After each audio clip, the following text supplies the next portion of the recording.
Hello मेरे प्यारे बच्चों, कैसे हैं आप सब बच्चों। मैं उम्मीद करता हूं आप सब बहुत अच्छे होंगे।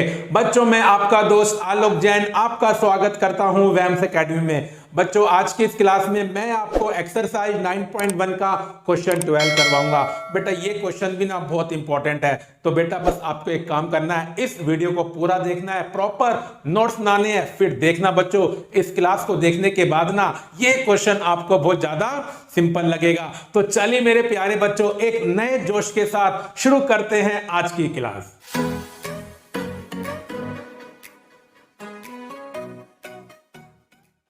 मेरे प्यारे बच्चों क्वेश्चन 12 को करना शुरू करते हैं। तो देखिए बच्चों, from the top of a 7 metre high building the angle of elevation of the top of a cable tower is 60 degree and the angle of depression of its foot is 45 degree. Determine the height of the tower. अब बच्चों question में क्या लिखा हुआ है कि एक building 7 metre ऊंची है, आपने उसके टॉप से एक केबल टावर को देखा और बच्चों उसके टॉप का एंगल ऑफ एलिवेशन क्या बन रहा है 60 डिग्री। बच्चों बड़ी सिंपल सी बात है ना, अगर आप किसी के टॉप पर खड़े हुए हो और दूसरी चीज के टॉप को देखने के लिए एंगल ऑफ एलिवेशन बन रहा है, इसका मतलब क्या हुआ, आप नीचे से ऊपर देख रहे हो। क्योंकि एंगल ऑफ एलिवेशन कब बनता है, जब देखने वाला नीचे होता है और ऑब्जेक्ट ऊपर होता है। और अगर मैं किसी ऑब्जेक्ट के टॉप पर खड़ा हुआ हूं और दूसरे ऑब्जेक्ट के टॉप को देखने के लिए मुझे ऊपर देखना पड़ रहा है क्योंकि एंगल ऑफ एलिवेशन है, तो इसका मतलब क्या हुआ, दूसरा ऑब्जेक्ट बड़ा है। तो यहां पर बिल्डिंग छोटी है बच्चों और टावर बड़ा है। तो चलिए बच्चों अब डायग्राम बनाना शुरू करते हैं। देखिए बच्चों, मानिए ये आपका टावर है जिसकी हाइट मुझे निकालनी है और मेरे बच्चों ये क्या है, आपकी बिल्डिंग है और बेटा ये क्या आ गया, ग्राउंड लेवल हो गया बच्चों। अब ये बात मैं जानता हूं, टावर क्या होता है बच्चों, ग्राउंड के साथ क्या बनाएगा 90 डिग्री का एंगल, और बेटा बिल्डिंग भी क्या बनाएगी 90 डिग्री का एंगल। बेटा मैंने माना ये ए बी है, मतलब टावर इस क्वेश्चन में ए बी बन गया बच्चों, और बिल्डिंग क्या है बच्चों सी डी है। अब बच्चों ये हमारा बिल्डिंग का टॉप है बच्चों और ये बच्चों टावर का टॉप है। अब बच्चों जब मैंने क्या किया, टॉप से टॉप को देखा, आपको एंगल दे रखा है। अब बेटा ये तो आपकी क्या हो गई, लाइन ऑफ साइट हो गई। तो बेटा यहां पर क्या बनाओ, आप हॉरिजॉन्टल लेवल बनाओ बच्चों। इसका मतलब ये एंगल हमें क्या दे रखा है बच्चों 60 डिग्री का दे रखा है। और बेटा इसी पॉइंट से बिल्डिंग के टॉप से आपको टावर के फुट का, मेरे बच्चों टावर का फुट कितना है, यहां पर बी है। बेटा इसी पॉइंट से आपको टावर के फुट का एंगल ऑफ डिप्रेशन क्या दे रखा है 45 डिग्री। बेटा जब ऊपर से नीचे देखते हैं जो एंगल बनता है उसे क्या बोलते हैं, एंगल ऑफ डिप्रेशन। तो बेटा ये आपको क्या बन गया, हॉरिजॉन्टल लेवल बन गया, और ये आपकी क्या बन गई, लाइन ऑफ साइट। तो बच्चों ये वाला एंगल आपको क्या दे रखा है 45 डिग्री का दे रखा है।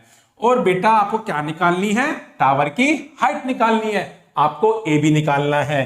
तो देखिए बच्चों अब यहां पर आपको सी डी क्या बच्चों, सी डी क्या दे रखा है 7 मीटर दे रखा है बच्चों। अब इस पॉइंट को बच्चों हम ई मान लेते हैं। अब बेटा बड़ी सिंपल सी बात है ना, अगर सी डी 7 मीटर है तो बीई बी कितना बन जाएगा 7 मीटर। तो देखिए अब इस क्वेश्चन में क्या लिखेंगे बच्चों, let a equal to h metre. मैंने मान लिया बच्चों ए कितना है h मीटर। तो बच्चों जो हमारी बिल्डिंग है ए बी, इसकी हाइट कितनी बन जाएगी h प्लस 7 बन जाएगी। बस बच्चों हमें h निकालना है और जो मेरा आंसर आएगा उसमें मैं 7 को ऐड कर दूंगा।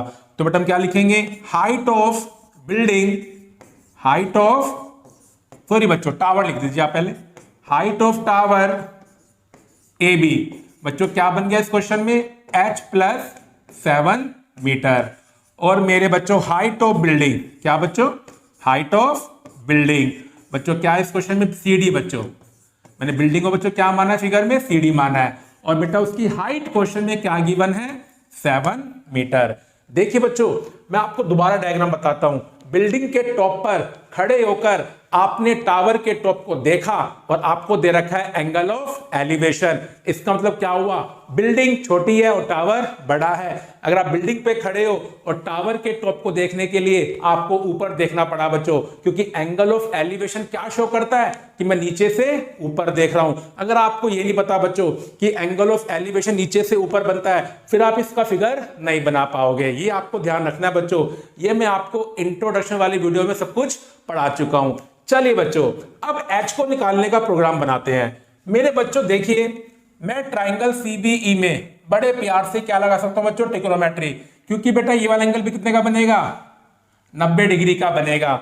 और बेटा एंगल के सामने क्या होता है, परपेंडिकुलर, तो बीई क्या बन गया, परपेंडिकुलर। और मेरे बच्चों सीई क्या बन गई, बेस, एंगल 45 डिग्री के लिए। तो मैं ट्राइंगल सीबीई में अब क्या यूज करूंगा, tan थीटा। तो देखिए बच्चों, इन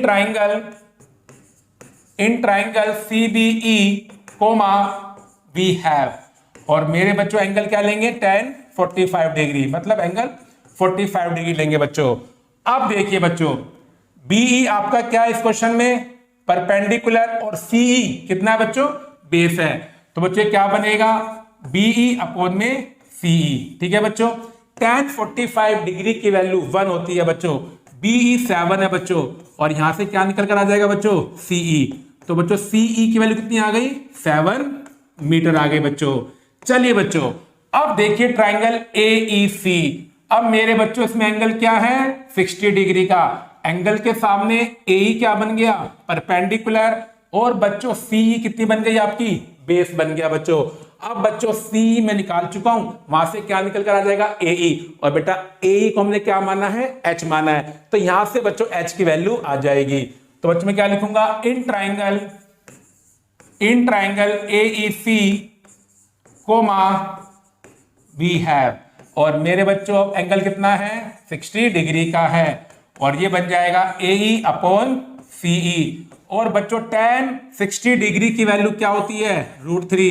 एई को बच्चों मैंने एच माना है, और सीई 7 मीटर बच्चों आ चुका है।